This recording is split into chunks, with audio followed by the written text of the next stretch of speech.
Bien, bonjour à tous. Nous sommes avec vous comme toute la semaine, du lundi au vendredi, à partir de 12h30, même si un petit peu plus que 12h30. Bonjour à tous encore. Dans un instant, nous allons recevoir Gabi Clavier de l'UTS UGTG avec qui on va faire un point sur les dernières, entre guillemets, négociations qui devaient avoir lieu avec le représentant du ministre des Outre-mer, M. Joël Mathurin, avec on saura un petit peu ce qui se trame, ce qui va, ce qui ne va pas et pourquoi les négociations ont échoué. On va recevoir un peu plus tard Wilfried Georges Lajoie, c'est un Guadeloupéen, je viens du bas du bout, il a écrit 2 ouvrages, l'un qui s'appelle Les spectacles Lajoie, l'autre, je viens du bas du bout, il vient nous expliquer ça. Christophe Wachter, président du Césaire, va nous parler de séminaire qui a eu la semaine dernière. Et puis on va terminer avec l'éditeur, producteur, commissaire d'exposition de Monde en Vue, Olivier Marbeuf, qui est invité du festival Monde en Vue. En ce qui concerne l'actualité, on va revenir sur le décès surprenant de Michael Benjamin. C'était un musicien du groupe Karimi, il fêtait leur 20e anniversaire, émission qui m'oblipe à la sortie du concert. On ne sait pas ce qui s'est passé, c'est un arrêt cardiaque. L'autre jour, ici même, Madame Edouardville parlait de gens vaccinés qui faisaient des myocardies, en passant si son myocardie, on n'a pas donné de précision. Solidarité Rivière des Pères avec Saint-Vincent-de-Paul, Désir beaucoup était sur place, Cohérence TEDx X-Tech, Optimisme par nature, Vianney Valverde, et puis on va faire la clôture de Caribel, c'était le festival, c'était ce week-end, tout est fini, tout le monde a posé quoi, et nous revient. Alors, je vous l'ai dit, on va recevoir Gabi Clavier. Gabi Clavier a été pendant longtemps secrétaire de l'UGTG, aussi responsable de l'UTS. Gabi Clavier est son combattant depuis longtemps, nous connaissons. Bien, bonjour Gabi. Bien, bonjour, Lannick. Qui nouvelle alors enfin, on vient pour quitter, c'est parce qu'après conférence de presse que j'ai fait l'autre semaine, je t'ai dit que le soir même, je t'ai rencontré Joël Mathurin, pardon, qui c'est responsable directeur de cabinet à M. Karenko. Alors, on t'a bien comprendre que je t'ai dit, ils n'ont pas qu'à pour négocier assez ni rupture conventionnelle, ni assez licenciement. Qui s'est passé des discussions-là? Ça passe aux gens en particulier, parce qu'à rappeler qu'il y a quand même nous contré Karenko ces questions-là, ça, à 2 reprises, avant de causer contre le directeur de cabinet à M. Mathurin jeudi passé.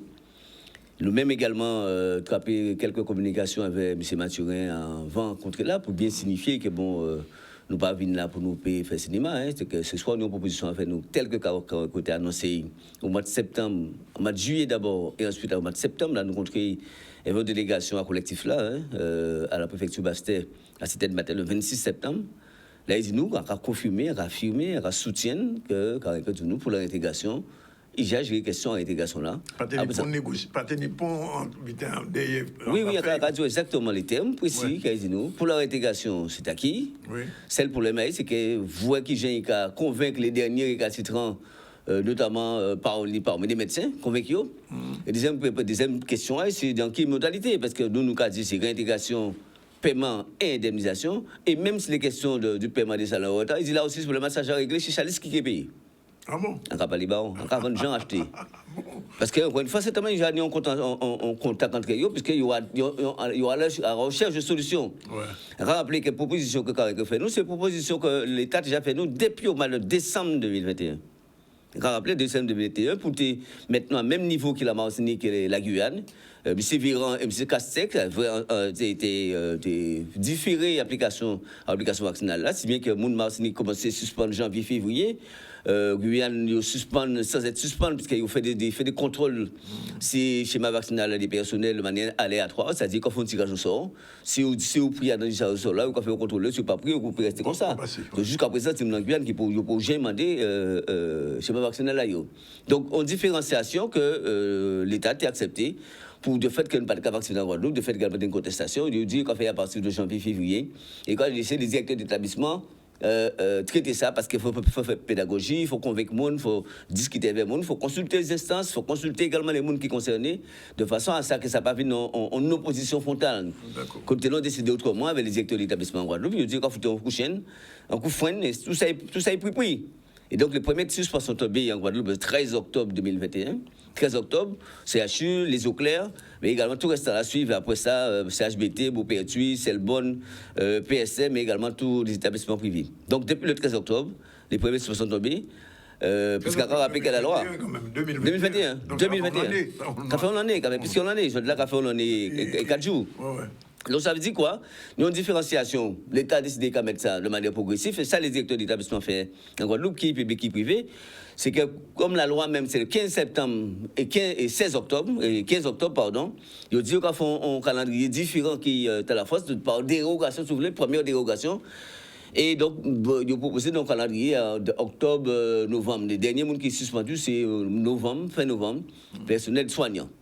Ça, c'est une première dérogation par rapport à la loi en général, pour tenir compte de la particularité de l'état du niveau de vaccin en Guadeloupe, et que bien évidemment, cet établissement prend le temps également de négocier, discuter, et voir qui impacte ces vaccins, ces suspensions, ces pénis, assez d'offres de soins, assez à accueillir les malades, mais bien évidemment, assez droit fondamental à les personnels qui ont refusé de faire la vaccination.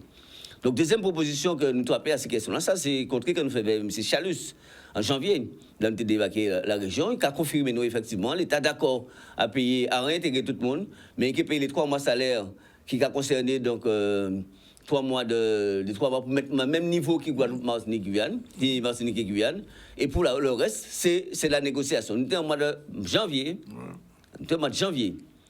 Ça a repris également à 2 reprises par Chalus, par courrier, encore rappelé, accord à l'État, qui est casino, ça l'État a proposé, est-ce que nous pouvons mettre date de ça? Donc là, quand nous sommes en mois de juillet, il va être surpris.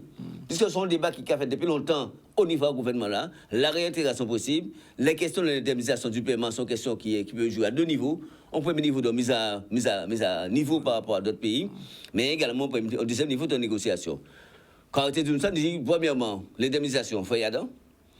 Et les conditions qu'il a proposées, effectivement, il y a des gens qui ne veulent pas rester à l'hôpital parce qu'à force de violence, à force de mépris, à force de pression, intimidation, à force de travail dans des conditions qui ne sont pas admissibles pour des soignants, mais qui voient les gens souffrir et les gens prennent faire, mais on dit après, c'est ce poste-là, il n'y a pas de travail. Il n'y a plus que travail là encore parce que tout ça, j'abaille, tout ça, j'apprends.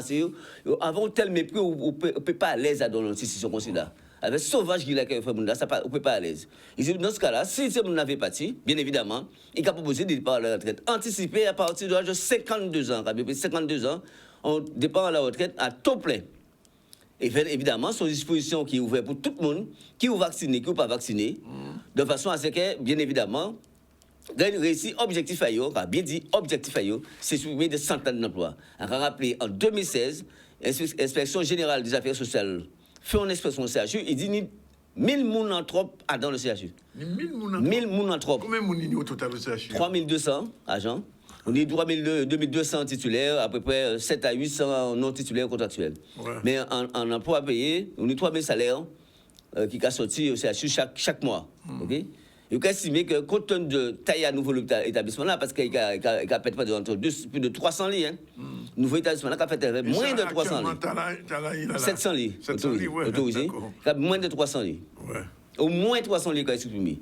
Il faut estimer donc, payer autant de monde, même si les organisations du travail peuvent signifier qu'elles font autant de monde. Ouais. Mais c'est ça dans la logique comptable, dans la logique d'économie. Il y a le CHU qui a produit chaque année 54 millions, 45 à 50 millions d'euros de déficit. Okay? Si on agent public a touché, on paye un agent public entre 45 et 50 000 euros par an, ouais. Soumettez par 1000, il y a 50 000. Ouais. Mais c'est comme ça écrit. 50 millions, ouais. 5 000 emplois en moins, ouais. En agent public, c'est 50 000 euros ouais. L'année. Ouais. Si on multiplie par 1000, il y a 50 millions. Oui, 50 millions pile. C'est fini. Ouais. Et c'est comme ça qu'on a calculé l'habitat également. Quel que soit ça, il y a 2 ans de salaire. Disons compte 40 000 euros par exemple. 2 ans de salaire pour partir. Mais si on a 25-30 ans d'affaires anti-dans-l'emploi, ils gagnent. Ouais. Oui. Il a supprimé près de 500 emplois et ils vont. Ouais. Donc nous n'allons pas négocier des paroles. Chaque monde grand. Ouais. Chaque monde avait conscience, avec corps, avec vie, avec parcours professionnel, parcours personnel. Nous avons pour la réintégration parce que vous méprisez nous, vous piétinez nous, vous pas respecter ça, nous vaut ça, nous y en tant que soignants. Il n'est pas question, encore une fois, que vous dites nous comme ça, bon, par faveur, pour un vaccin qui est provisoire. Parce qu'on a rappelé aussi, nous dit quand même comme ça, hein, loi à 5 août 2021 qui prévoit fin à l'obligation vaccinale. Ouais. L'article 12, l'article 13 qui a dit comme ça, Une fois que vous constatez que pas de Covid dans le territoire, dans le pays, ou pas certaines catégories personnelles peuvent être dispensées de vaccination. Vous pouvez suspendre l'obligation vaccinale là. Vous quand même prévoir la fin de l'obligation vaccinale. Ça veut dire quoi? Tous les documents que vous n'avez pas écouté et signifié état sanitaire, état de santé, vous pouvez remettre tous les documents. Donc la fin de l'obligation vaccinale est inscrite dans la loi à 5 août 2021. Alors voilà pourquoi dit aujourd'hui là. Pourquoi bailler l'argent pour partir pour une non seulement qui passe bien puisque qui vous vacciné, qui vous pas vacciné ou attraper Covid, ou peut faire forme légère comme peut faire programme comme peut mort. Et la preuve aujourd'hui là nous ni en France 90% à monde qui couché en réanimation en soins critiques en France, c'est monde qui vacciné 2-3 doses. Et c'est 90% à mort c'est yo. Donc la preuve est faite que le vaccin n'a pas qu'à protéger. Et pas qu'à empêcher de transmettre non plus. Et nous ni la vérité, vous commencez, vous sortir encore là, Pfizer, quoi dire ça. Il pas testé pour savoir si tu peux transmettre ou non. Il pas fait test là. Donc autrement dit, voilà une situation. Un vaccin qui part, un virus qui part circuler. Panique Covid de Guadeloupe depuis pratiquement 15 semaines, voire 3-4 mois. Chiffre à l'ARS. Et malgré tout. Chiffre à l'ARS qui est toujours en gens. Toujours en gens. Mais comme je ne peux pas dire le contraire aujourd'hui là, parce que tout le monde a vu pas de Covid, pas de masque, pas de distanciation, pas de Georges dans les grands rassemblements. Covid pas qu'à circuler encore. Pour expliquer, c'est ça nous avons dit. À nous expliquer nous. Qui avons taux de vaccination inférieur à 30%. Taux de vaccination globale inférieur à 30% de pas de Covid. En Guadeloupe. En France, il y a 80-90% Covid qui a chicaillé. Deuxième bidon, nous avons qui ont payé moins. Une population qui n'est pas vaccinée, qui a circulé normalement, et malgré tout, qu'on a imposé soignants, les gens qui ont brisé, ont l'obligation de vacciner pour le vaccin. Donc, on doit comprendre que les gens payent pour le vaccin. Pour les gens payent pour le vaccin. Et les gens font demander, les gens font débrouiller pour payer ton schéma vaccinal. Vous devez un vaccin même. Mais quoi, on ne met pas ça, on ne pas casser comme moi, on ne pas entraver comme moi, on ne pas entraver l'esprit. Et ça nous dit, la résistance que nous avons fait dehors là, une résistance globale en Guadeloupe. Et également, par les Sénégalais, on s'est impeccé pour le vaccin.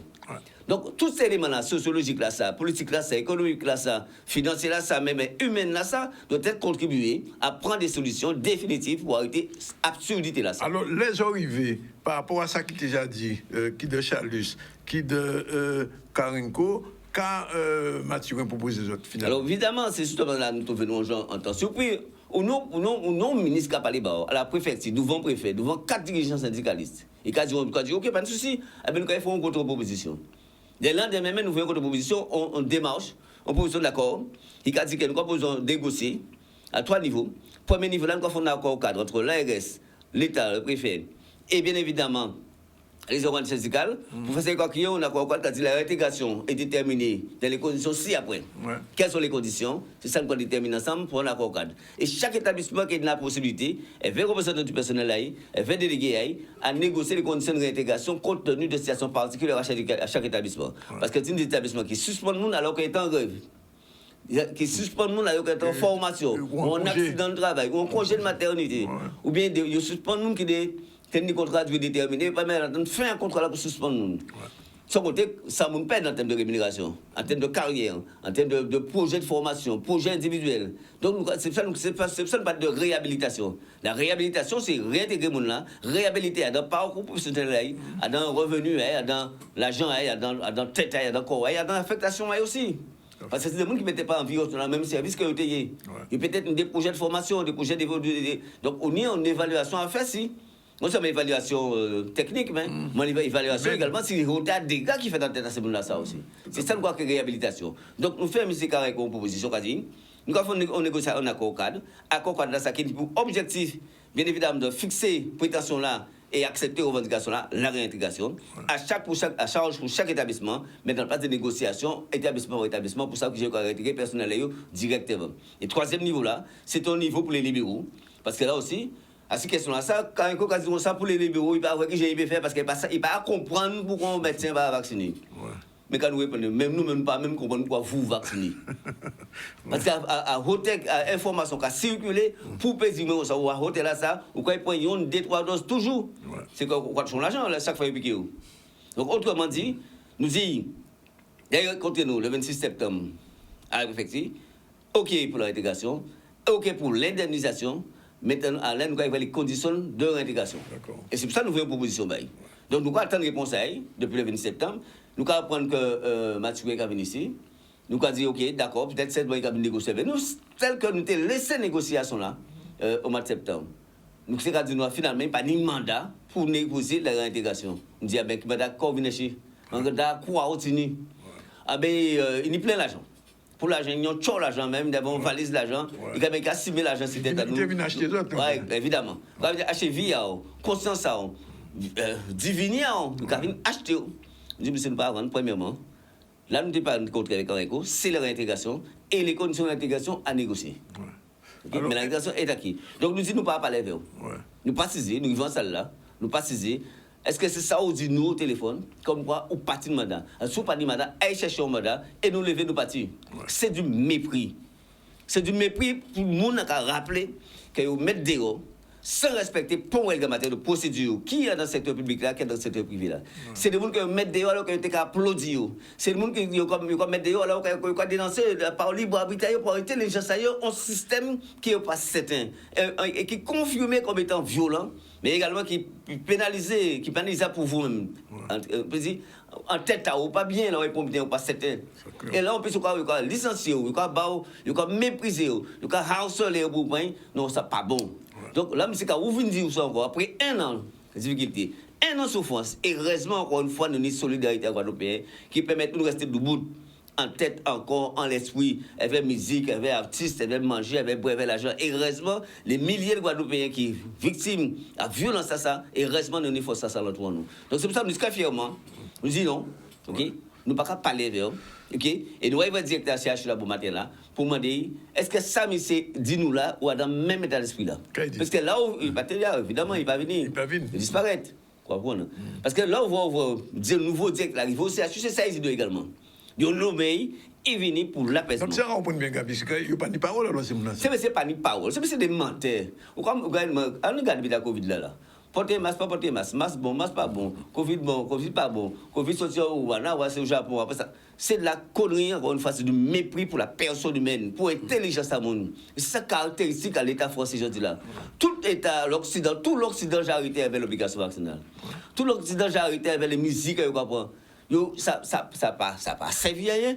Ça a détruit l'économie de ce pays-là, ça a détruit la vie à monde, ça a détruit la famille, ça a mis distance entre les monde, ça a détruit la société humaine là. Et donc c'est ça, c'est M. Projet, il va comprendre. Et violence, ça va continuer, il va persister là-dedans. Et c'est pour ça que nous avons bien dit. Bon, maintenant encore, nous avons une mobilisation devant CHU avec camarades dans différents établissements, secteur public, secteur privé, pour exprimer encore une fois, nous avons réclamé, nous avons exigé même réintégration pour tout le monde. Et nous avons des outils pour ça. Qui des outils de droit, qui des outils de mobilisation. Réintégration tout le monde, réhabilitation à tous ces gens-là qui ont pété fier là, ils ont pété famille, ils ont pété casa, ils ont pété corps. Réhabilitation à monde, mais également nous engager des procédures en préjudice pour dommages et intérêts que nous avons subis. Est-ce que nous nouveau, qu'on a dit en fonction de nouveau round de négociation, est-ce qu'elles ont pris bon budget ou bien est-ce qu'on a la réponse à c'est la mobilisation? C'est la mobilisation. Nous avons une série de rendez-vous de mobilisation toute semaine là. Le 22. Et nous avons une grande mobilisation le 22. Ouais. Depuis 8h du matin à la pointe. Là, nous avons demandé toute la population de Guadeloupe, toutes les associations, tout ça qui a estimé, toutes nos femmes de Guadeloupe qui a estimé que la violence, ça faut arrêter, il faut nous sembler le 22 après. Ouais. Et après le 22, ça nous a fait. Donc, c'est un rendez-vous qui est essentiel. On en est violence gratuite, on en est mépris, on en est la monde qui apprend à faire alors qu'on n'a pas fait rien. Donc, le 22, pour nous, c'est une date qui est extraordinaire. Et depuis le matin, là, toute semaine là, demain, nous bastait. Oui, parce que les camarades ont fait. C'est moule. Oui, demain matin, nous avons basté, parce que les camarades ont fait 1 an de suspension devant l'hôpital là. Demain matin, à partir de 9h du matin. Mardi soir, nous meeting au moule. À Capester, pardon.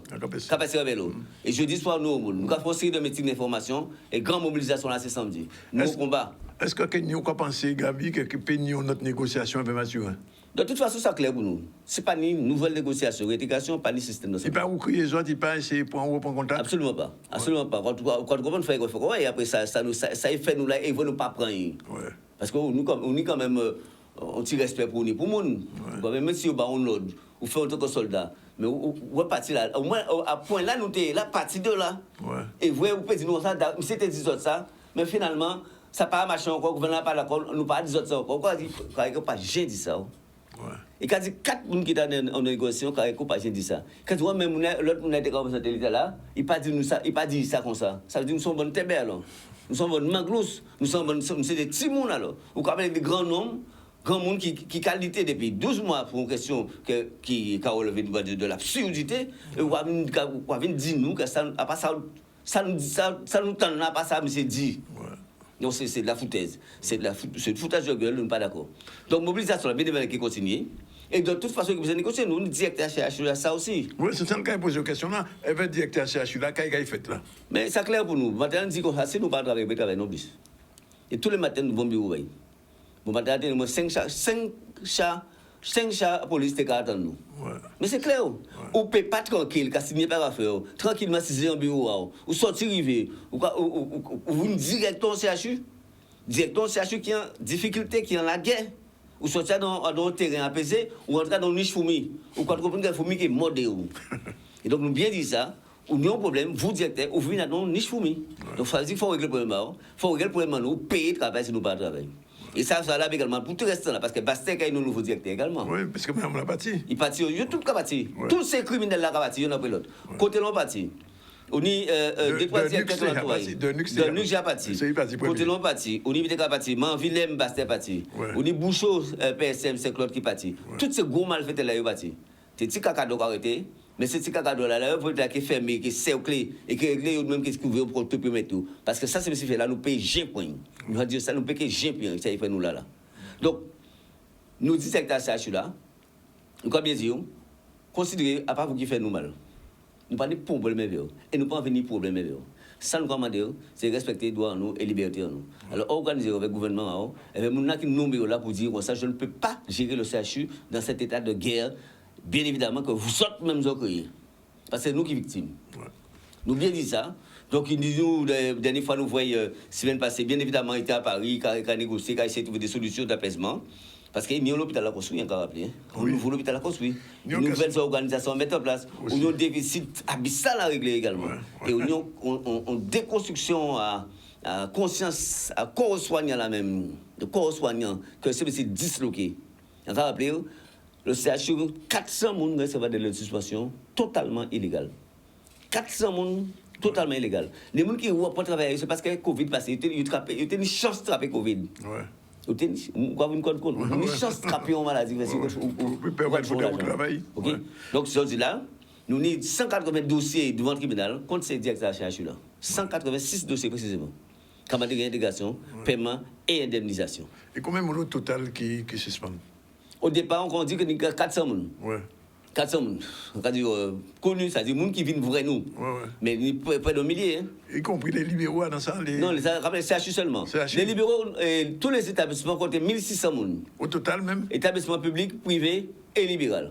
1600 personnes qui sont suspendus, qui sont en position de suspension. Parce qu'un monde qui est suspendu au mois de mars, il travaille Covid, il était 4 mois. Ok? Il a fait Covid, il était 4 mois sur ce Covid, il a travaillé, il a fait cabinet et machin. Mais après 4 mois là, normalement, il faut vous suspendre encore. Mais comme c'est pas ni personnel. Et aujourd'hui, sauvage, j'habite pas dit pour mon aïe encore. Si bien que 99% à mon médecin compris, principalement les médecins, qui travaillent dans les établissements de santé, social, médico-social, les EHPAD et compagnie, 90% à ces gens-là, ils ont pas ni schéma vaccinal complet à 3 doses. Mais au Japon, ils ont nous pris. Nous prenons 2 mois qui morts, 3 semaines qui morts. Donc, ils ont pas ni schéma. Et heureusement, et c'est ça qui est hauteur résistance à ça. Nous voyons violence là, nous voyons qu'à venir, sauf que nous avons répondu, mais nous ne pouvons pas dire. Quand à 3 là, on va même parler de ça. Donc, c'est pour ça que nous avons dit égal piètre, égal mordant, pour le monde ne pas vacciner. Donc, retirez-nous et payez-nous. Ok, merci Gabi Clavier pour toutes ces informations. Ça, c'était nécessaire pour nous comprendre si ça a passé. Il est pratiquement iné. Nous comprenons le premier campo et nous allons retrouver nous tout à l'heure pour nous parler de l'actualité et aussi pour les prochains invités. Là, c'est M. Georges Wilfried Lajoie et ensuite Christophe Wactewa tout à l'heure. Voilà, il est 13h06, retour sur le plateau du ZCL News. On va recevoir deux personnalités. Georges Wilfried Lajoie, bonjour. Bonjour. Auteur de 2 bouquins, on va en parler. Et tout à l'heure, après, on va recevoir Christophe Wactewa, président du CCR, qu'on ne voit pas assez souvent, mais enfin qui est là aujourd'hui. Merci d'être là. Bonjour. Bonjour, merci. Bonjour, je parlerai de ce séminaire. Alors, avant ça, on va faire un petit tour sur l'actualité, une actualité artistique qui a été assez tragique ce week-end, puisque après le concert du groupe Karimi, 20e anniversaire, l'un des musiciens les plus en vue de ce groupe, Michael, on l'appelait Michael Michael Benjamin, subitement décédé à la fin du concert d'une crise cardiaque. Jean-François Saint-Louis, qui était à Paris à ce concert-là, il y avait à peu près 12 000 personnes, a fait une interview juste avant. On regarde. And I'm reminiscing on the way you whine, the way you whine, on the way you whine. I want you drunk 'cause you're so damn fine. I think you got me under your spell. You love the whisper of your smell on my skin. Girl, I can't wait to hear you say, baby, I miss you. That's the sugar. Oh, I miss you. It is so big. I miss you. Eh bien, le jour J est arrivé, on est excité, on est à point et je pense que, comme on dit ça en Haïti, nous mûs. On est mûrs pour la prestation et puis on attend de monter sur le podium pour tout faire péter. Oh ouais, non, je suis sûr, on va assurer, c'est clair. Ça fait longtemps que je tourne avec Karimi et je dois te dire que s'il y a des événements officiels comme celui-là, et c'est difficile de ne pas mettre Mika Ben parce que Baby I Miss You, From Ça Mauvais ou Parti, et les carnavals de Karimi, tout ça, j'étais là-dedans. Donc, et c'est toujours un plaisir d'être avec ces gars. Je suis super heureux d'être ici et puis bon, ça va être au top aujourd'hui.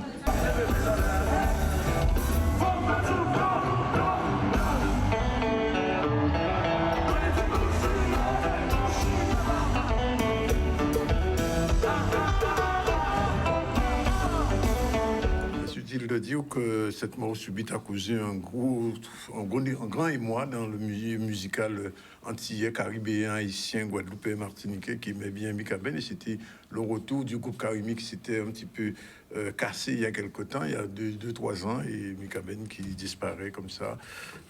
C'est un petit peu particulier. Alors, on va pas quitter le domaine, mais enfin, c'est pas tout à fait votre domaine, mais enfin, vous le connaissiez au fait, Mika Ben? Non. Non, vous ne connaissez pas. Non. Alors, j'ai lu votre bouquin. On va commencer par celui-là. Je viens du bas du bout.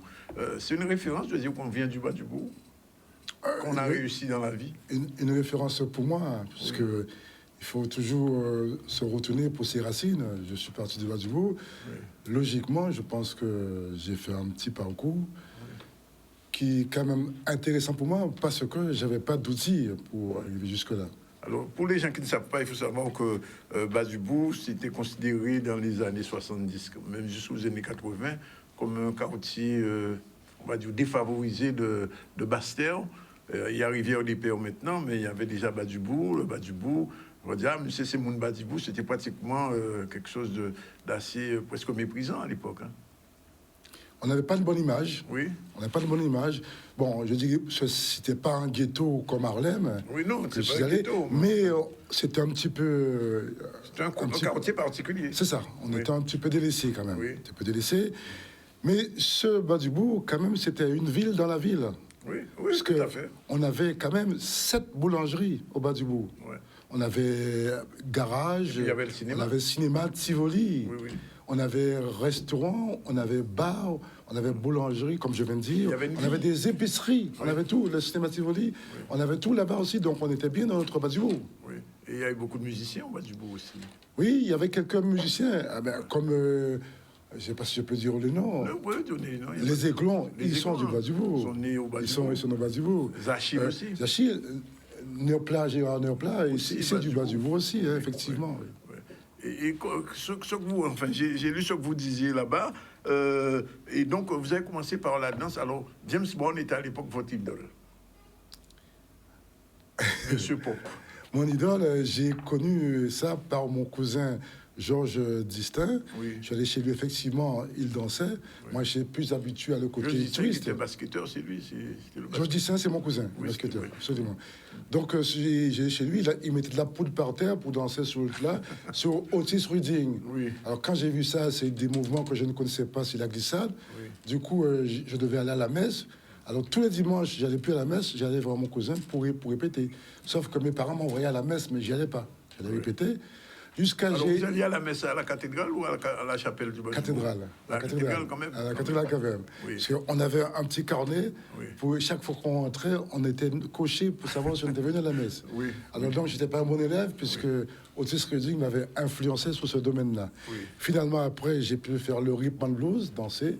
Et ce n'est qu'après Otis Redding a eu son accident d'avion, Il est décédé. mort en 67, c'est ça? Et ça a laissé la grande place ici pour James Brown. James Brown. Et quand j'ai connu la musique de James Brown, c'était encore un domaine plus important encore au niveau de la danse. C'était la soul music. Ça m'a permis de faire un mélange rhythm and blues et soul music, ce qui m'a démarqué un peu des autres. Parce que j'ai même vu une photo où vous aviez un look à la James Brown à l'époque. Ah, j'étais obligé, puisque tous les soirs en me couchant, je mettais mes bigoudis pour après friser les cheveux pour être James Brown. À ce point-là. Ah oui, et donc mon père, lui, pour mon père, la danse, c'était pas pour eux quelque chose qui était important. Alors donc en faisant ça des bigoudis, ça veut dire que j'étais un peu, pour lui, j'étais un peu fille, sauf que j'étais vraiment déjà dans la peau de James Brown. Et vous allez à Saint-Martin pour le voir et vous le ratez. Je vais à Saint-Martin avec économie, j'économisais, je vais à Saint-Martin avec un copain. Etc. On arrive là-bas, il n'est pas venu. Donc ils m'ont remboursé, mais il n'est pas venu. J'ai vu le rayage. Sauf toujours là, je danse du James Brown, mais sans l'avoir vu. Oui. Sans l'avoir vu. Mais j'ai pu quand même faire ma petite place. Et c'est en arrivant à Paris, je me suis dit, je vais révolutionner les discothèques en dansant du James Brown. D'accord. Et arrivé dans les discothèques à Paris, je suis allé à la Bohème, et là, j'ai vu comment les Et là, on est dans le deuxième livre, hein, les spectacles à joie. Non, je parle toujours de moi en tant que danseur. Oui, oui, tout à fait. Oui. Et arrivé maintenant pour danser, et là que j'ai vu, effectivement, j'étais du tout pas à la hauteur. Oui. J'étais largement supérieur que moi. Oui. Mais j'ai fait des répétitions, j'ai appris, jusque-là, je me suis... Et puis vous créez une association, on fait plusieurs associations. Oui, une école de danse. Oui, Des école de danse. Ouais. Et par contre, c'est après des écoles de danse, j'étais tout en faisant cela, j'étais quand même aide-soignant. Oui. Et j'ai pu après créer ma entreprise. Oui. J'étais devenu agence de spectacle avec une licence du ministère de la Culture. Et j'ai démissionné dans mon travail pour faire que ça. Alors, j'ai vu toutes vos péripéties avec les autres agences qui existaient dans votre coin. Certains payaient bien, d'autres payaient mal. Et comment vous avez réussi à quand même à faire votre place dans ce milieu? C'est un milieu, il faut le dire, où c'était uniquement des Français, des Blancs France, comme on le dit. Et vous étiez un des rares entiers à l'époque dans ce milieu-là. Comment vous avez réussi? Alors, au début, j'ai voulu me démarquer dans le sens que tous les agences qui vendaient des spectacles aux mairies, ils vendaient que des artistes connus blancs. Et je sais qu'il y a un créneau pour les artistes antillais, pour les défilés, pour la musique antillaise. Alors, du coup, je me suis orienté sur la musique antillaise, avec faire des défilés, faire des concerts antillais. Et finalement, j'ai eu quelques claques dans le sens que quand je fais un contrat avec une commune, effectivement, nous devons avoir un spectacle qui commence à 14h. Les artistes, ils arrivent à 16h. Alors, j'ai été rejeté à plusieurs endroits comme cela. Ouais. Ils devaient arriver à 30, ils arrivent à 10. Mais sauf ça se retenait toujours contre moi. C'est moi qui ai signé le contrat. Et finalement, après, j'ai fait comme tout le monde. J'ai pris des artistes comme, par contre, David Martial, Image, des gens de l'artiste, effectivement. Là, par contre, qui était déjà plus connu dans le métier et plus sérieux aussi. Ça fait que j'ai fait mon petit nid comme cela. Alors, vous avez posé la question, mais est-ce que vos deux fils vont prendre le relais?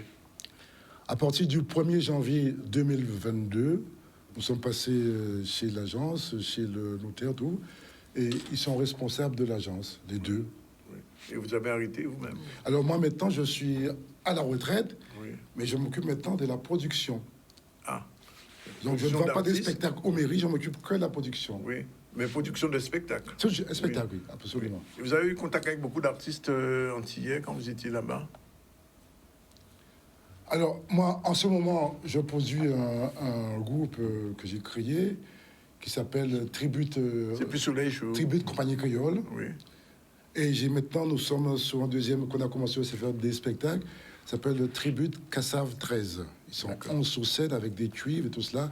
Donc nous avons 2 heures de spectacle sur la musique de Cassave. Alors j'ai vu que vous étiez à la mairie de Bastia, vous avez fait un petit show pour les gens. Mais est-ce que vous faites des spectacles en Guadeloupe? Vous n'avez jamais rien fait en Guadeloupe? J'ai jamais eu l'occasion de faire quelque chose en Guadeloupe. Non. Et c'est trop tard maintenant. Ah ben non, pas du tout, bien au contraire. Maintenant, j'ai tout mon temps, puisque l'agence est gérée par mes enfants. Oui. Donc, je suis libre de venir maintenant, 1 jour, 2 jours, 1 mois, si vous m'hébergez. Donc, Vous êtes chez vous ici. Vous n'avez plus de maison au bas du bout, la maison est rasée. En tout cas, je rappelle donc ces 2 bouquins, ces 2 carnets de vie d'un Guadeloupéen qui a fait son chemin, incroyable histoire. C'est effectivement le producteur parti de rien, j'aime bien, et qui vient du bas du bout et qui a connu du succès, en fait, finalement. Parce que vous avez acheté un petit château, visiblement. oui, si on peut appeler ça comme ça. Ah ben, oui. j'ai vu la photo, c'est un petit château. Hein. Vous l'appelez Oui. comme ça, d'ailleurs. Ah ben, non, j'avais un petit château pour vivre, Oui. mais j'avais un grand château pour faire des mariages, réceptions. Aussi. C'est dans les photos. J'ai aussi. vu aussi, j'ai vu ça. Signature prévue ces jours-ci pour les bouquins?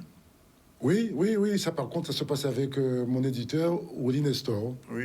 C'est lui qui gère le programme. Alors par contre, si je peux donner une information, Allez-y. j'ai été contacté aujourd'hui pour me demander si je peux faire un reportage télévisé au bas du bout demain à 16h30. Donc ça sera un honneur pour moi d'arriver là-bas, de montrer le bas du bout de Retour mon au pays enfance natal, ça et s'appelle. le bas du bout d'aujourd'hui. Oui, qui a beaucoup changé. Absolument. Bien. En tout cas, on vous remercie d'être venu. Et puis, on vous souhaite la joie. C'est mon nom, je le porte bien, je l'espère. En tout cas, merci. Je me tourne vers Christophe Wachter, première partie de l'entrevue. Alors, Christophe Wachter, vous êtes président du Césaire. Bon, on va passer sous les démêlés d'il y a 2 ans avec l'UGTJ. Ça s'est calmé un peu, visiblement. Ah non, c'est parfaitement d'actualité. Non, c'est plus l'actualité. C'est parfaitement d'actualité. C'est parfaitement d'actualité. Ça continue. Alors, qu'est-ce qui se passe en ce moment? On en est à notre 10e recours juridictionnel, mais je ne suis pas venu vous parler de ça. Non, on ne parlera pas Et, longtemps de ça, c'est il sera juste... examiné demain, 18 octobre, par le tribunal administratif. Donc ça en fait 10 en 4 ans à peu près. Cette invitation tombe pile poil. Bon, alors, la semaine dernière, vous avez fait un séminaire, parce qu'il faut rappeler que le Césaire, quand même, il est consultatif, mais il a le droit d'intervenir un petit peu sur la politique d'une manière générale, et surtout économique, puisque vous êtes plutôt branché économie de la région. Qu'est-ce qui en est sorti de ce séminaire de travail avec des universitaires, des personnes qui qualifiées? Au bout de 3 demi-journées de travail, il en est sorti un certain nombre d'idées, un certain nombre de focus également qu'on doit nécessairement faire, nous, au sein du Césaire. Des focus sur des questions sur lesquelles on ne s'est pas encore penché de façon approfondie. Je prendrai le cas, par exemple, du processus du vieillissement, qui est régulièrement évoqué dans l'ensemble de nos travaux, mais sur lequel on n'a jamais travaillé en profondeur. Donc, évoquer le vieillissement, c'est une chose, mais travailler sur le vieillissement, c'est-à-dire ce qui nous mène à ce processus, trouver des facteurs qui ont généré ce processus. On a cité le Bumidum. Oui. Si la structure de L'exode notre population... Voilà, oui. si la On a un structure- exemple. Hein. Lui, il a réussi, mais Oui. tous n'ont pas réussi. Oui. Oui, c'est vrai. Si la structure de notre population est celle-là aujourd'hui, c'est par rapport à un certain nombre de facteurs. Parmi ces facteurs, il y a eu le Bumidum, qui est venu donner un coup de canif dans notre pyramide des âges, et qui a des conséquences dans toutes sortes de domaines. Le phénomène de l'indivision, par exemple, Oui. est aggravé par ce phénomène du Bumidum et par la Les gens fuite sont d'un partis, certain n'ont nombre pas de réglé personnes, le problème des d'héritage. familles fracturées, Oui. un patrimoine qui reste là, des problèmes pour retrouver un accord de volonté entre des héritiers pour libérer le patrimoine. Ce sont des choses qui ont marqué l'évolution de notre pays. Et nous, avec les conseillers économiques et sociaux, on a voulu se confronter à des spécialistes sur cette question d'ailleurs du vieillissement, du Bumidum. On a travaillé avec Édouard Jouffroy, qui est professeur agrégé en économie-gestion, et donc qui a fait des recherches très approfondies là-dessus et qui a pu enrichir les conseillers économiques et sociaux sur ces aspects-là. Donc l'objectif de ce genre de réflexion, c'est de nous permettre de mieux travailler et d'avoir des points de repère un petit peu plus précis pour formuler nos préconisations. Mais alors, les recommandations qu'on fait seront suivies des faits ou bien c'est juste pour le principe, comme on dit, on examine, on fait des propositions et puis ça reste lettre morte ou bien sous le coude? Alors, ça reste un conseil économique et social, environnemental, régional. Donc, ça reste un conseil consultatif. Oui. On n'a pas la valeur que pourrait avoir, ni l'autorité Exécutif, vous n'êtes pas que exécutif. pourrait avoir un conseil constitutionnel, même si ça serait intéressant pour nous. Oui. Mais non, on a juste comme prérogative d'émettre des préconisations, d'attirer l'attention, de faire des démonstrations, de faire en sorte que ces démonstrations soient le plus incontestables possible. Et donc, on se donne le temps d'aller chercher des éléments, de les chiffrer, de nous confronter également à des experts. Il ne s'agit pas pour nous de nous faire passer pour des experts. Nous sommes vraiment des conseillers On est riche de notre diversité, on est riche de notre envie de travailler pour le pays. Et lorsqu'on a envie de faire ça correctement, parce que c'est toujours facile de venir brailler ou de raconter n'importe quoi, mais lorsqu'on veut faire ça correctement, on essaie de le faire techniquement. Moi, je rappelle souvent que parmi les engagements qui étaient liés à la mandature et au projet que j'ai présenté à mes collègues, il y avait cette intention d'apporter de la technicité aux travaux du Césaire. Donc, j'ai pas la prétention de le faire moi seul, mais j'ai envie d'animer un mouvement où on va rechercher de vraies compétences guadeloupéennes et on crée des espaces tels que ce séminaire pour confronter nos idées à ces vraies compétences guadeloupéennes. Et des compétences guadeloupéennes, on en a.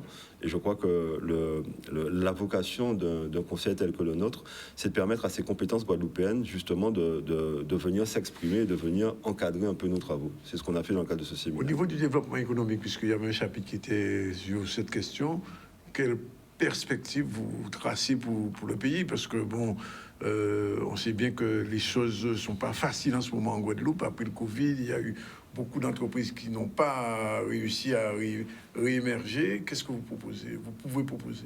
Alors, on propose, je vais essayer de le résumer, on propose de considérer que nous sommes dans une économie qui est en mutation, on est dans une économie qui est en transition. Cette transition, c'est pas nous qui l'avons décidée, c'est pas nous qui pouvons la souhaiter. On ne peut que la gérer, cette transition. Et cette transition, elle est dictée par un certain nombre de considérations environnementales, dans un premier temps. Il y a de nouvelles réalités environnementales qui nous attendent. Derrière ces réalités environnementales, il faut qu'on se positionne déjà par rapport à un gros sujet qui est celui de l'énergie qu'on produit, l'énergie qu'on consomme. Il faut qu'on se positionne également par rapport à un équilibre écologique. On est dans notre environnement il est très menacé par un certain nombre de choses qui sont mal gérées. Pas par nous, on va dire par les pouvoirs publics d'une manière générale et peut-être par nos comportements en tant que citoyens. Et ça, on a envie, nous, d'inviter les décideurs. Ils le font, ils travaillent vraiment sur ces questions-là, les questions environnementales. Il ne s'agit pas de dire qu'ils ne font rien. Il s'agit juste de les accompagner et peut-être, nous, d'être une sorte de courroie de transmission d'informations vers la société civile, vers la population. Donc, dans cette période de transition, on se rend compte de quoi? On se rend compte que les entreprises vont devoir elles-mêmes s'adapter, adapter leurs pratiques, adapter leur positionnement sur le terrain économique. On se rend compte également, parce que dans l'entreprise, il y a toute cette dimension ressources humaines, on se rend compte qu'il y a une jeunesse également qui a sa réalité, qui est devenue minoritaire et qui va devenir minoritaire sur le territoire, mais qui doit être accompagnée pour aller vers ces transitions et peut-être pour vraiment boucler cette boucle, pour compléter mon schéma, faire en sorte que ces jeunes soient orientés vers des métiers qui permettent à la Guadeloupe de mieux orienter cette transition. Parce que beaucoup de nos jeunes sont expatriés maintenant. Beaucoup de nos jeunes sont soit expatriés, soit laissés pour compte. Oui. Et il y a deux sujets derrière les jeunes expatriés et les jeunes laissés pour compte. Il y a le sujet des jeunes expatriés qu'on aimerait voir revenir au pays. Pourquoi pas, hein. Il y en a beaucoup qui veulent revenir au pays. Il y a beaucoup de familles aussi qui sont là, qui aimeraient bien que leurs enfants viennent travailler ici. Il y a cette situation-là pour les jeunes expatriés.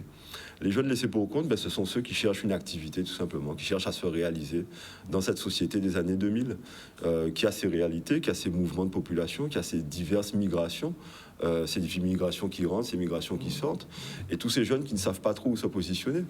Aujourd'hui, lorsqu'on regarde notre territoire, lorsqu'on regarde notre jeunesse en face, si on a le courage de le faire, on se rend bien compte que notre jeunesse, notre société n'est plus capable de l'accompagner. Notre société n'est plus capable de l'encadrer.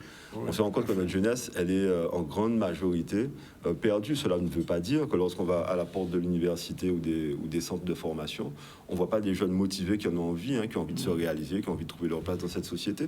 Donc c'est toutes ces petites choses-là qu'on a envie de dire lorsqu'on parle de développement économique, par exemple. C'est-à-dire le développement économique, c'est pas juste de la théorie, c'est vraiment prendre les bonnes décisions pour accompagner une jeunesse qui est là. Oui. Alors, à cause du Covid, mais pas que, il y a eu ici une porte d'appétence vers le numérique. Vous avez abordé aussi cette question. Est-ce qu'il y a des pistes pour nous? Parce que, il faut le dire, il y a une fracture numérique quand même qui existe en Guadeloupe. Il y a une fracture numérique qui existe, mais le numérique, justement, permet de faire toutes sortes de choses et d'envisager toutes sortes de développements, même si on est en Guadeloupe et même si on est considéré comme étant loin de tout. Oui. Et c'est ça l'avantage du numérique. Le numérique permet également d'être mis derrière on va dire nos cultures primaires. On l'a vu d'ailleurs pendant le Covid que vous évoquez. On a pu écouler des produits agricoles en plein Covid grâce au numérique notamment. Oui. Et on a eu ce qu'on appelle le smart green qui est venu s'installer dans notre paysage et qui a permis à des personnes de s'approvisionner en produits naturels, en produits locaux. Et donc, on a pris un peu ce virage-là. Il y a des entreprises, des sociétés qui ont eu de vrais succès pendant cette période-là, qui sont aujourd'hui en train de consolider ces positions-là. Et donc, il s'agit de se redire aujourd'hui que face à toute catastrophe, il y a un certain nombre d'opportunités. Et les opportunités, il faut pouvoir tous les saisir en même temps, c'est-à-dire être objectif devant une opportunité et être prêt également à la saisir. Et c'est un peu ça qu'on va dire, nous, dans nos préconisations. Si vous le permettez, j'ai cité Édouard Geoffroy, qui va nous parler des questions de démographie, de vieillissement. J'aimerais citer 4 autres experts guadeloupéens qui nous ont accompagnés dans ce séminaire. On a travaillé avec Alain Morin, qui est le doyen de la fac de droit et de sciences économiques de Guadeloupe, qui nous a aidés sur des aspects de modélisation. Ça aussi, c'était important, de réfléchir au sort de notre territoire en termes de modélisation. On en parle souvent en termes de statut. Le statut de notre territoire, le statut de l'article 73, etc. C'est un exercice un peu différent de la modélisation économique. Avec Alain Morin, c'est ce qu'on a fait. On a essayé de regarder d'autres territoires qui ont le même format, qui ont le même nombre d'habitants, qui ont le même positionnement géographique, qui ont les mêmes contraintes, et voir quel serait le modèle le plus adapté. Ça va apparaître un peu dans les actes de notre séminaire. Parce que les actes vont être publiés. Les actes vont être rendus publics, alors par 2 moyens. Il y aura un imprimé qui va être distribué, et également un moyen numérique pour combien de temps les actes. Les actes sont en cours de réalisation. Je pense que d'ici une quinzaine de jours, ils pourront être publiés. On sera informé en tant que journaliste. Oui, et j'aimerais aussi encore continuer sur les experts qui nous ont accompagnés. En plus d'Alain Morin, si vous permettez, très rapidement, il en reste 3. On a eu Sébastien Matoura-Parachat, qui est professeur d'économie, maître de conférence. Lui qui nous a accompagnés sur un vrai sujet, qui est celui de l'évaluation des politiques publiques.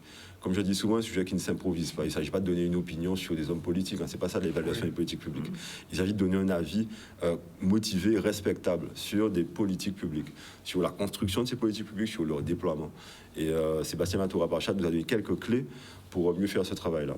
On a eu un autre expert sur les questions d'équilibre écologique et sociétal qui s'appelle David Julius de la société Molokoï, qui nous a fait une fresque du climat. Donc ça nous a permis, nous, de réfléchir à tous nos sujets d'aménagement, d'équipement, de réseau, d'énergie, à travers les grands enjeux climatiques qui attendent la Guadeloupe. On a eu également Anthony Maragnès, consultant en politique publique, sur des questions de jeunesse, de numérique, avec des préconisations aussi intéressantes, nées de l'émulation avec les membres du Césaire. Mais une dernière chose, tous ces avis, ces réflexions, comment les transformer en actes? C'était pas un colloque, on parle souvent des actes du colloque, et puis après le colloque reste un colloque, mais ces réflexions qui semblent être stratégiques et importantes pour le pays, excusez-moi de le dire, mais quelquefois ne sont pas souvent abordées, même dans les responsables des politiques publiques. Comment vous allez les guidonner, si je peux utiliser ce terme, pour que ça arrive à la réalité? Il y a un fonctionnement institutionnel qui veut que nos préconisations passent par le filtre de la délibération régionale et de la décision politique. Nous, on peut juste les poser sur la table et demander à tout un chacun de les lire et de se faire une opinion. Il faut y aller, dis-moi. Alors là, moi, on ne peut pas décider de qui mon calibre. Ça, c'est malheureusement ça. Christophe, c'est important. On peut mettre à leur disposition. Et je pars toujours du principe qu'une bonne idée ne peut jamais être écartée. Si elle est écartée par quelqu'un qui ne la comprend pas, mais elle sera reprise par quelqu'un qui pourra la comprendre. On n'a même pas abordé cette question-là, mais je la pose rapidement au niveau culturel. Au niveau culturel, alors, on a un autre conseil consultatif, qui est le Conseil de la culture, de l'éducation et de l'environnement. Et c'est un petit peu pour cela que le Conseil économique et social ne va pas vraiment sur ce terrain-là. Ceci étant, lors de nos travaux sur les questions économiques, sur toutes ces questions-là, on s'est rendu compte non pas qu'il y avait une dimension culturelle qui prenait la place, mais je dirais plus une dimension identitaire. Comme nous, on parle de politique publique en matière économique, en matière sociale, en matière environnementale, il y a souvent cette dimension identitaire à prendre en compte, et nous, on est plus focalisé sur cet aspect identitaire. On se retrouve tout à l'heure, il est 13h32, on prend la deuxième pause, on se retrouve tout à l'heure avec la suite de l'information, et puis notre dernier invité, Olivier Marbeuf, qui est éditeur, producteur, commissaire d'exposition, Festival Monde en Vue. C'est pour la raison pour laquelle je pose la question culturelle. On va en revenir avec vous avant de vous quitter. À tout de suite. Voilà, c'est le troisième plateau et le dernier du ZCL News. On va recevoir dans un instant Olivier Marbeuf. Bonjour. Bonjour. Auteur, éditeur, producteur, commissaire d'exposition. Et puis vous êtes là pour Festival Monde en Vue. Merci d'être avec nous. On vous appelle, on vous rejoint dans un instant. Je termine avec monsieur Christophe Wachter. Je dis Saint-Christophe. Alors, Christophe, je sais que vous êtes très caribéen. Alors, pour le séminaire, il y a eu sur la Caraïbe. Ah oui, on a énormément parlé de la Caraïbe, notamment avec Alain Morin. Oui. Alain Morin, notre exercice de modélisation, justement, était basé non pas sur une comparaison systématique avec les régions françaises, qui sont dans d'autres formats par rapport à la nôtre, par rapport aux nôtres, qui ont des opportunités qu'on n'a pas. Elles ont une possibilité d'avoir des relations transfrontalières, par exemple. Nous, on n'a pas ça. Ouais. Nous, on est éloignés. Si on veut des relations, il faut... Nous sommes dans le vide. On n'est pas dans le vide parce qu'on est quand même au centre. On est quand même au centre de la Caraïbe et c'est ce qu'on a rappelé. Des petites Antilles, mais quand on voit les contacts, etc. Vous allez souvent en Dominique, moi aussi quelquefois, Antigua, etc. On voit qu'il y a vraiment une chaîne de... on a l'impression que dans ces îles-là, il y a un mouvement qui se fait, un lionnage, comme on dit. Pendant longtemps, il y a eu cela. Il y a eu cette espèce de cloisonnement entre les îles qu'on dit françaises ou ultra-périphériques et les îles de la Caraïbe. Aujourd'hui, avec justement ce mouvement de transition écologique, on se rend compte que les risques de toutes les îles de la Caraïbe sont les mêmes. Et à partir de là, à partir du moment où vous prenez les mêmes cyclones, les mêmes sargasses, je crois qu'il y a une prise de conscience déjà de notre part qu'on a des risques communs avec les autres, mais également de la part de la France, de la part de l'Europe. Et ça nous repositionne dans notre espace géographique, dans notre environnement régional. Et pour gérer ces risques-là, l'idée progresse de plus en plus pour nous donner les moyens ou nous donner la latitude pour gérer ces risques naturels, pour gérer toutes ces choses-là de la même façon que les îles de la Caraïbe. Donc quelque part, notre caribéanité est en marche. Pendant longtemps, elle ne l'a pas été. On était séparés par la mer, séparés par la langue, séparés par les monnaies, les devises. Il n'y avait même pas d'avion pour y aller. Il n'y avait même pas d'avion. Jusqu'à maintenant, il n'y en a pas beaucoup. Enfin, il y a deux compagnies qui commencent à bouger un petit peu, qui veulent faire quelque chose. Le ciel est en train de s'ouvrir. La LIAT, nouvelle formule, est en train de redémarrer. La LIAT, ça va évoluer également au niveau maritime. Il y a beaucoup de petits opérateurs, y compris de la Caraïbe, qui ne viennent pas forcément de chez nous, mais qui ont besoin de lier les îles de la Caraïbe entre elles. Et ce sont des choses qui sont favorisées par des mouvements de population qu'il y a eu dans la Caraïbe. Il y a des communautés qui se sont déployées dans toute la Caraïbe, qui ont besoin d'échanger. Et il y a de plus en plus de transports maritimes qui sont en train de se développer et qui vont encore se développer. Oui. Alors qu'on voit quand même, je ne sais pas si vous irez, mais il y a bientôt le Festival de la Dominique chaque année. Et là encore, c'est devenu, avec la génération actuelle, c'est devenu de plus en plus fréquent. Que d'un point de vue culturel, les jeunes se déplacent, les jeunes de la Caraïbe se déplacent. Beaucoup de Guadeloupéens et de Martiniquais vont dans des festivals à Barbade, à Trinidad, à Antigua, en Jamaïque et en Dominique à la fin de ce mois-ci. Et on se rend compte que la Caraïbe est vraiment en train de se construire. Mais elle se construit à travers ces échanges culturels et elle se construit à travers également ces échanges de biens on consomme de plus en plus de produits caribéens. Et donc ça, c'est très positif. C'est un mouvement très positif pour nous. Alors, même si c'est avant de revenir aux questions, même si c'est pas votre rôle au Césaire, mais est-ce que quand vous examinez toutes les problématiques guadeloupéennes, la question statutaire ne se pose pas? Quelque part même de façon incluse, j'ai envie de dire.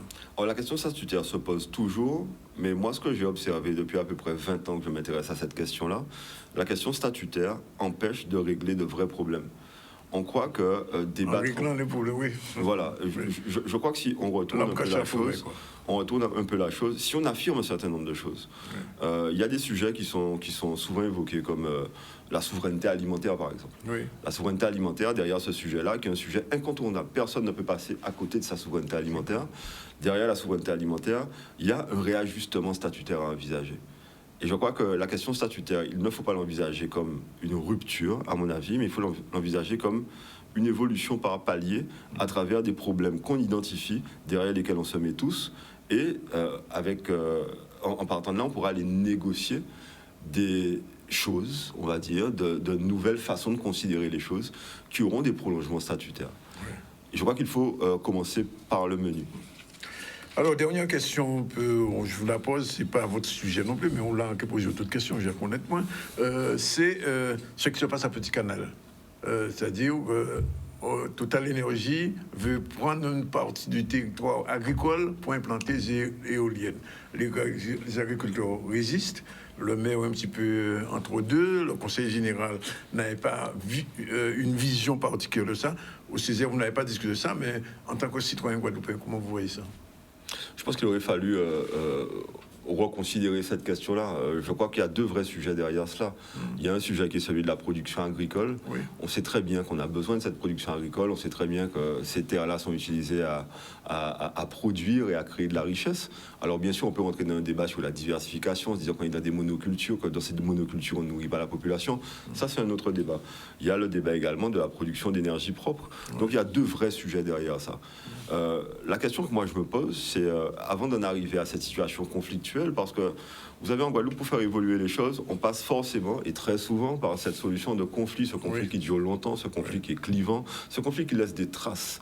Je me demande si il n'y avait pas, de la part d'une autorité politique quelconque, ou de plusieurs autorités politiques, parce que chez nous aussi, pour prendre des décisions, il faut mettre plusieurs autorités politiques dans le même espace. Il y avait peut-être, de la part de ces autorités politiques, une autre façon de faire avant d'arriver à ce conflit-là.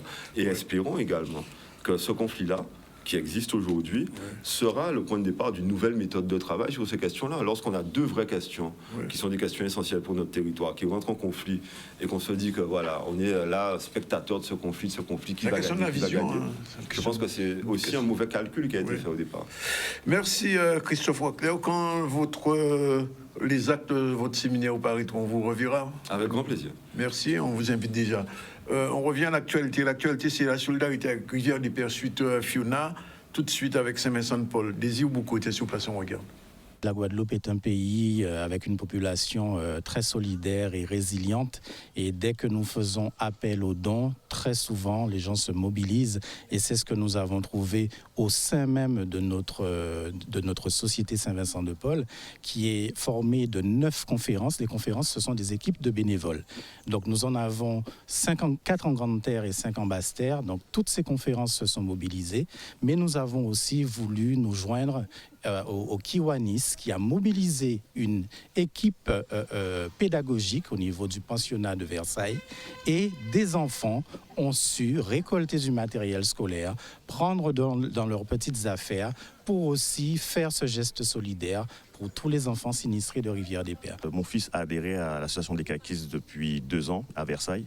Donc là, on est venu apporter lui, il est venu apporter des vêtements qu'il avait en solidarité aux autres enfants de Rivière-des-Pères. Ce sont des enfants qui sont très motivés, et ce sont des enfants également qui ont un fort caractère, un caractère moral, développer également ce fort caractère moral pour leur permettre également de s'intéresser aux autres, de servir les autres, mais aussi bien sûr de développer des compétences, les apprentissages à travers les projets qu'ils mettent en place, des actions qu'ils mettent en place. Ce sont, comme on dit, ce sont des prétextes pour pouvoir développer, apprendre, mieux apprendre. L'association K-Kids, pour moi, c'est aider les autres qui sont en difficulté. C'est une association qui aide la commune, qui aide les enfants, qui fait des dons. C'était très important parce qu'on est vraiment à l'écoute de notre fils. Et ce qui est important pour lui, voilà, il faut qu'on ait quand même qu'on soit vraiment à l'écoute de notre enfant parce que c'est très rare que des enfants adhèrent à des associations ou soient très actifs impliqués dans les associations. Donc, on doit les accompagner. Donc, en conclusion, la solidarité existe toujours et c'est tant mieux pour le pays. On se tourne vers monsieur Marbeuf, qui est donc, je le disais, auteur, éditeur, producteur, commissaire d'exposition de festival Mon en Vue. Vous avez déjà vu quelques films. Comment votre vision de ce cinéma qui est en train d'émerger en Guadeloupe depuis quelques années? Puisqu'il y a ici, je le rappelle, qu'il y a pratiquement 5 festivals de cinéma. Donc c'est preuve qu'il y a une ébullition, il y a quelque chose. Vous avez vu quelques films déjà depuis votre arrivée, c'est pas votre premier festival. Quel est votre sentiment? C'est un sentiment déjà, comme vous dites, qu'il y a vraiment une effervescence. Alors, qui dit effervescence, dit aussi... ça repose des questions qui sont finalement assez proches, paradoxalement, de ce qu'on vient d'entendre juste avant. C'est-à-dire que l'effervescence, c'est une bonne chose. À côté de ça, il faut savoir si on est capable, nous, d'élaborer des modèles qui vont nous être propres dans la Caraïbe. Moi, c'est une question qui m'intéresse et j'ai fait mon parcours en Europe. Moi, j'ai construit aussi mes outils de production et d'enseignement des arts visuels en Europe. Aujourd'hui, je suis sollicité en fait à différents niveaux, notamment pour réfléchir au schéma de développement d'art visuel dans différentes régions des DOM et des TOM. Et je viens avec une réflexion sur l'idée que cette effervescence, elle doit aussi nous mener à construire nos propres modèles et pas à s'inscrire forcément dans une espèce de copier-coller de ce qui se passe dans d'autres régions du monde, parce qu'on a des spécificités culturelles, ça je vais pas vous l'apprendre, mais ces spécificités culturelles, elles doivent aussi en fait aboutir à des spécificités structurelles. C'est-à-dire que si on pense que l'importance d'un cinéma à la Guadeloupe, c'est d'avoir des thématiques guadeloupéennes et que ça suffit, moi je ne le pense pas. Moi je pense qu'il faut aussi créer, comme on le ferait en agriculture, des filières courtes, des économies diversifiées.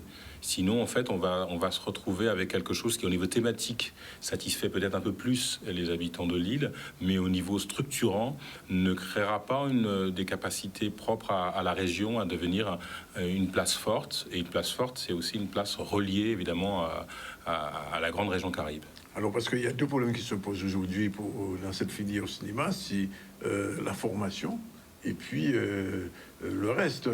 En ce moment, il n'y a qu'un seul cinéma en Guadeloupe, donc il y a 12 salles, mais on voit qu'il y a beaucoup de productions qui se font.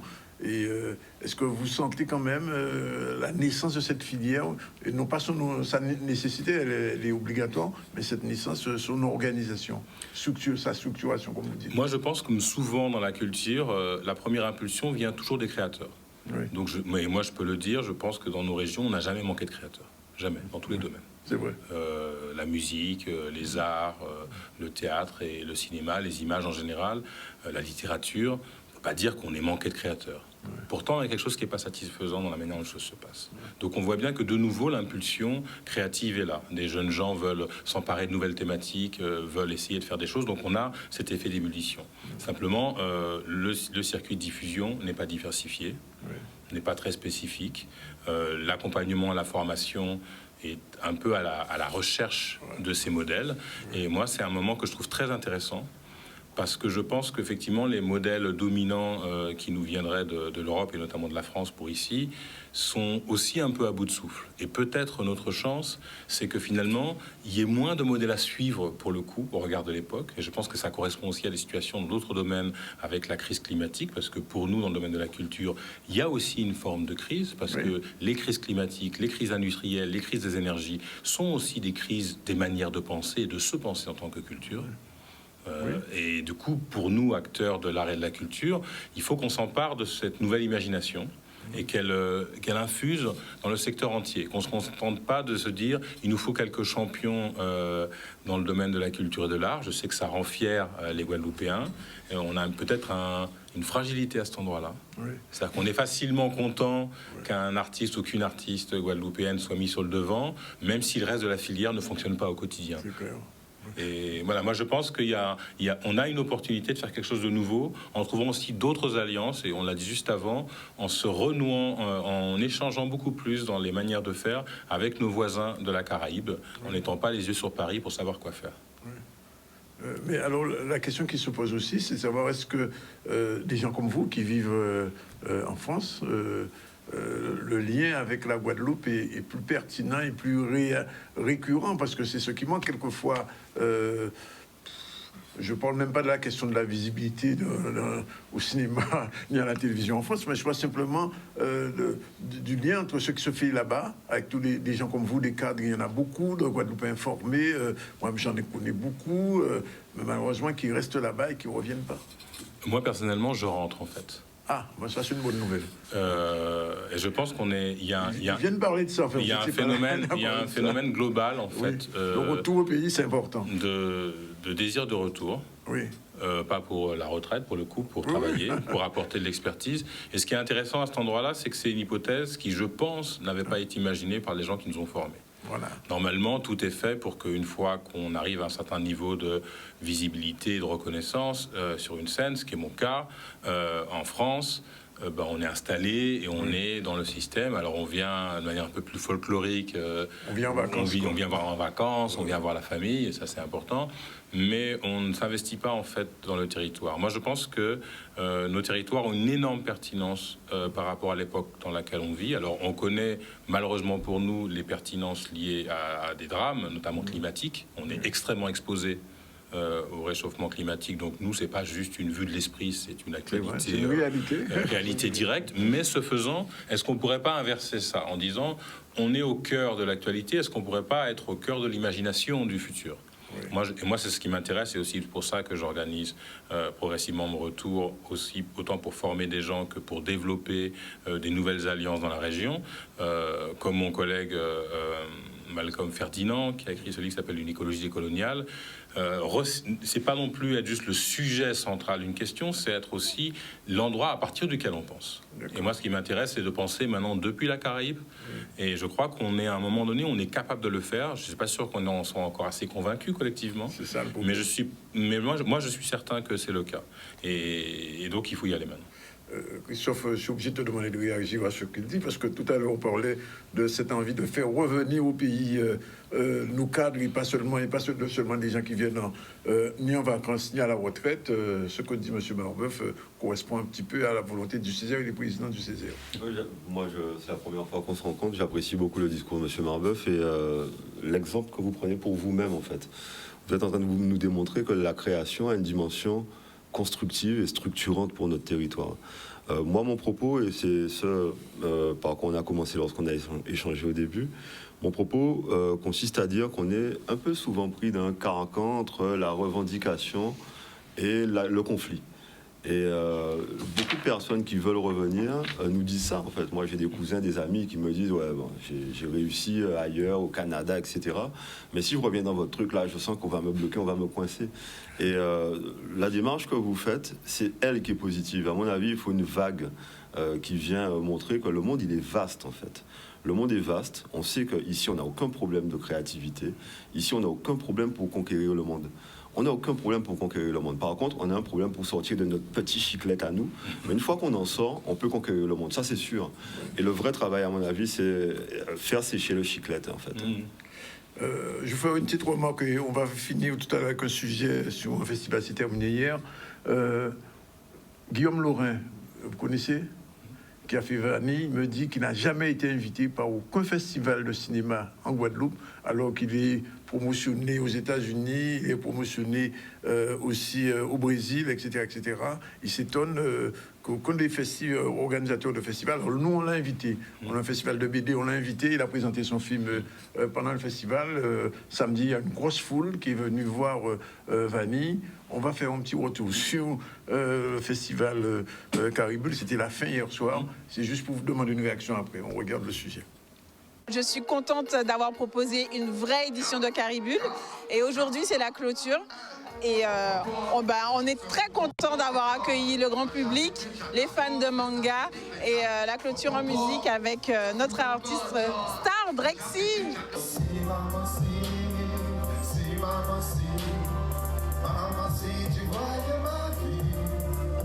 Aujourd'hui, on a proposé la projection de Vanille, de Tim Caribule, qui revient sur l'historique de Caribule, mais pour une version enfant, et des ateliers BD, mais aussi de la musique. On finit en beauté. Je suis un imposteur, parce que moi je fais des dessins animés, pas des BD. Mais le festival a été hyper généreux et m'a invité quand même ici pour partager l'espace avec les autres auteurs. C'était génial, j'ai rencontré des auteurs incroyables de bande dessinée, notamment les auteurs de l'Ascamite qui sont parrains de l'édition. Et ce qui était encore plus génial, c'est de passer du temps avec eux, de découvrir leurs œuvres et de rencontrer d'autres auteurs. Ça fait vraiment du bien. C'était une semaine avec beaucoup d'activités super enrichissantes. C'est vrai qu'on a été très sur manga cette année et donc pourquoi pas l'année prochaine, livret de jeunesse.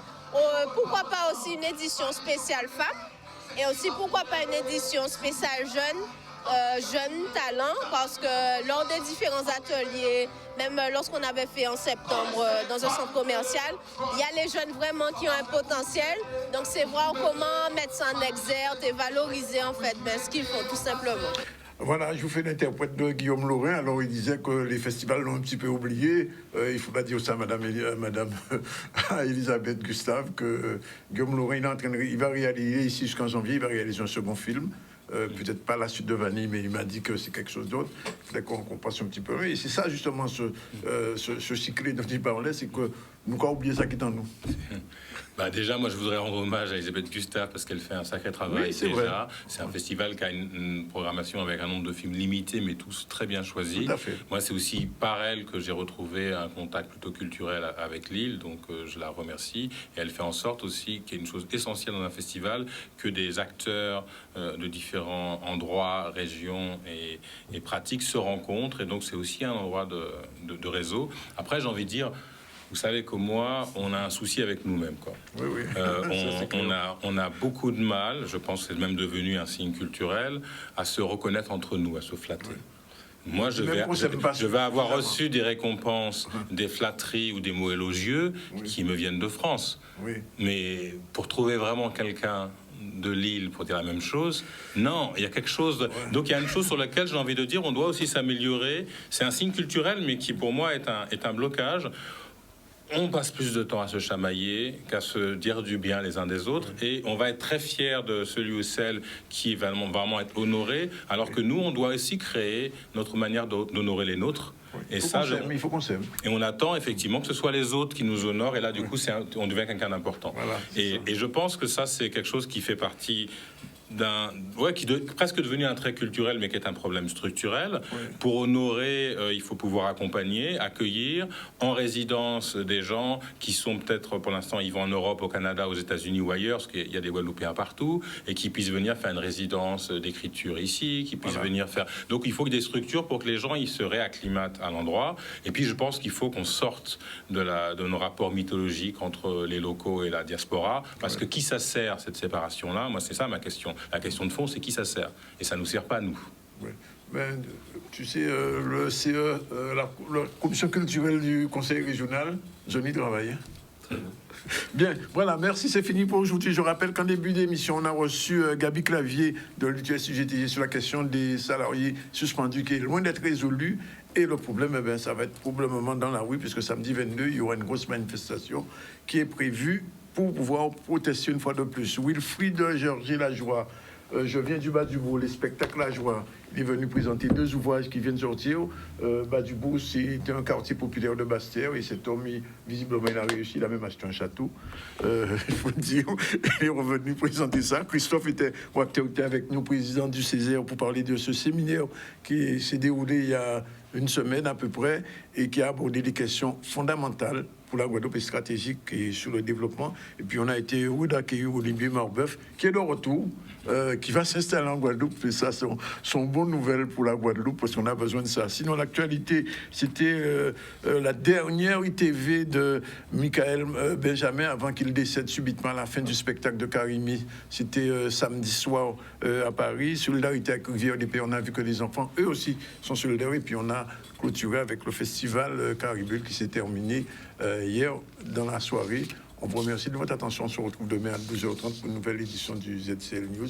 Merci d'être avec nous. Et merci à vous, M. Marbeuf. Merci Christophe. Et à très bientôt. Nous prenons. OK.